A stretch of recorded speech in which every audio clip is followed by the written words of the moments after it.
IPL 2026 match number 9 Gujarat versus Rajasthan. రెండు టీంలు చూసుకుంటే ఆల్రెడీ రాజస్థాన్ అయితే లాస్ట్ మ్యాచ్ సిఎస్కేతో ఎంత అద్భుతంగా ఆడి గెలిచిందో మనందరికీ తెలుసు. అయితే జీటీ అయితే తన లాస్ట్ మ్యాచ్ ఓడిపోయి వస్తుంది. ఈ మ్యాచ్ అనేది జీటీ యొక్క హోమ్ గ్రౌండ్లో జరుగుతుంది కాబట్టి ఇది జీటీకి అడ్వాంటేజ్ అయ్యే అవకాశం ఉంది. ఫస్ట్గా ఈ గ్రౌండ్లో ఈ team head to head records చూసుకుంటే లాస్ట్ 8 మ్యాచెస్లో 6 మ్యాచెస్ జీటీ గెలిచింది. కేవలం 2 మ్యాచ్లు మాత్రమే రాజస్థాన్ అయితే గెలవడం జరిగింది. ఇంకా మరీ ముఖ్యంగా చెప్పాలంటే ఈ జీటీ హోమ్ గ్రౌండ్లో అదే అహ్మదాబాద్ గ్రౌండ్లో అయితే 1000కి పైగా పరుగులు అయితే ఉన్నాయి శుభ్మన్ గిల్కి, ఇంకా 3 సెంచరీలు కూడా. అదే విషయంగా మనం రాజస్థాన్లో చూసుకుంటే వైభవ్ సూర్యవంశీ ప్రజెంట్ స్టార్ బాయ్గా ఉన్నాడు. ఎందుకంటే లాస్ట్ మ్యాచ్ 17 బాల్లో 52 పరుగులు అయితే చేశాడు. అదే లాస్ట్ ఇయర్ సెంచరీ చూసుకుంటే అది కూడా జీటీ టీం మీదే చేశాడు సెంచరీ. కాబట్టి తనకి ఈ టీం మీద ఆల్రెడీ కొంచెం పట్టు అయితే ఉంది. అతను మంచి ఫామ్లో కూడా ఉన్నాడు. ఈరోజు అతను కీ ప్లేయర్ అయ్యే అవకాశం అయితే ఉంది.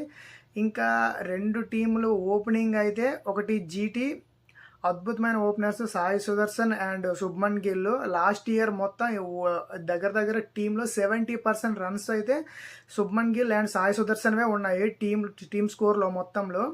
అదేవిధంగా మన రాజస్థాన్లో చూసుకుంటే యంగ్ బ్లడ్ ఇద్దరు కూడా యంగ్స్టర్స్ అద్భుతమైన ఫామ్లో ఉన్నారు. లాస్ట్ మ్యాచ్ స్లోగా ఆడొచ్చు జైస్వాల్, కానీ అతను ఒక అద్భుతమైన ప్లేయరు. మేబీ ఈ మ్యాచ్లో ఫామ్ అందుకోవచ్చు. ఇంకా మనం బౌలింగ్ డిపార్ట్మెంట్ చూసుకుంటే Jofra Archer, burger last match already CSK top order మొత్తాన్ని కొలాప్స్ చేశారు. ఈరోజు కూడా ఎఫెక్ట్ చూపించే అవకాశం ఉంది. అదేవిధంగా మనం జీటీ బౌలింగ్ చూసుకుంటే జోఫ్రా ఆర్చర్ అంటున్నాం, మహమ్మద్ సిరాజ్, రబాడా, ప్రసిద్ధ్ కృష్ణ వీళ్ళది కూడా అద్భుతమైన బౌలింగే. కాకపోతే ఈ మ్యాచ్ రెడ్ సాయిల్ పిచ్ మీద అయితే బౌన్స్కి కొంచెం ఎక్స్ట్రా బౌన్స్ అవుతుంది, అడ్వాంటేజ్ అయ్యే అవకాశం ఉంది. మెయిన్ బౌన్స్ అంటే మనకి అబ్సల్యూట్లీ గుర్తొచ్చేది జోఫ్రా ఆర్చర్. కాబట్టి జోఫ్రా ఆర్చర్కి కొంచెం హెల్ప్ అయ్యే అవకాశం ఉంది. ప్రసిద్ధ్ కృష్ణ మిడిల్ ఆర్డర్లో ఆ స్లో బాల్స్ మేబీ వర్కౌట్ అవుతాయో లేదో తెలియదు. ఓవరాల్గా బౌలింగ్ పరంగా చూసుకుంటే 2 డిపార్ట్మెంట్లు ఓకే బాగానే ఉన్నాయి. ఇక స్పిన్ డిపార్ట్మెంట్ చూసుకుంటే సాయి కిషోర్, రవి బిష్నాయ్, రషీద్ ఖాన్ ఆల్రెడీ లాస్ట్ మ్యాచ్లో ఒక వికెట్ కూడా తీసుకున్నాడు. కాకపోతే అంత ఎఫెక్టివ్గా అయితే ఒకప్పట్లో అయితే బౌలింగ్ వేయలేకపోతున్నాడు. ఇంకా ఫినిషింగ్ విషయానికి వస్తే 2 టీంలు కూడా ఫినిషింగ్లో ఈ సైడ్ చూసుకుంటే ఒక షారుఖ్ ఖాన్ లాస్ట్ మ్యాచ్, అంతకుముందు సీజన్లో లాస్ట్ 2 మ్యాచెస్ కూడా బాగా ఆడడం జరిగింది. ప్రజెంట్ మన రాజస్థాన్ ఫినిషింగ్ రోలో రియాన్ పరాగ్, సిమ్రాన్ హిట్మయర్ కొంచెం బెటర్గా అయితే రాజస్థాన్ రాయల్స్ అయితే కనిపిస్తుంది. ఓవరాల్గా చూసుకుంటే 2 టీమ్స్ ఈ పోటాపోటీగా నడిచే అవకాశం అయితే ఎక్కువగా నడుస్తుంది ప్రజెంట్. అయితే మెయిన్ ఈ ఎక్కువ పర్సెంట్ జీటీ అయితే టాప్ ఆర్డర్ మీద డిపెండ్ అయ్యి ఉంది. కాబట్టి టాప్ ఆర్డర్ వికెట్ ఏమైనా కొలాప్స్ అయితే ఎలా ఉంటుంది అనేది ఒకసారి చూడాలి, ఈరోజు ఏం జరుగుతుంది అనేది. బట్లర్ కూడా అంత ఫామ్గా లేడు. కాబట్టి అదొక డిసడ్వాంటేజ్ అయ్యే అవకాశం ఉంది జీటీకి అయితే. ఏదేమైనా సాయి సుదర్శన్ అండ్ గిల్కి ఆల్రెడీ చెప్పినట్టు 1000 పైగా రన్స్ ఉన్నాయి. కాబట్టి అదొక అడ్వాంటేజ్ ఉంది. ఆల్రెడీ 3 సెంచరీస్ అని చెప్పుకున్నాం మనం.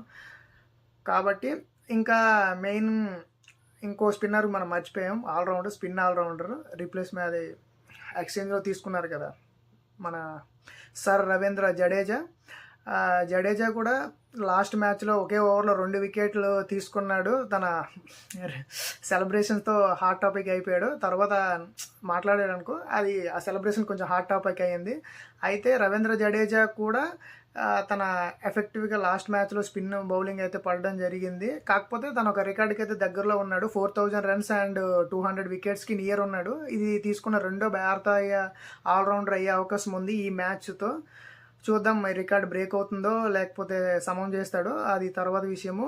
ఈరోజు ఓవరాల్గా చూసుకుంటే ఈ red soil pitch extra bounce అయితే పేస్ బౌలింగ్ పరంగా చూసుకుంటే ఓవరాల్గా రాజస్థాన్కి అడ్వాంటేజ్ అయ్యే అవకాశం ఉంది. స్పిన్ పరంగా అయితే రషీద్ ఖాన్ బెటర్గా కొంచెం ఉంది జీటీ. ఓపెనింగ్ బ్యాట్స్మెన్లు 2 సేమ్ ఈక్వల్.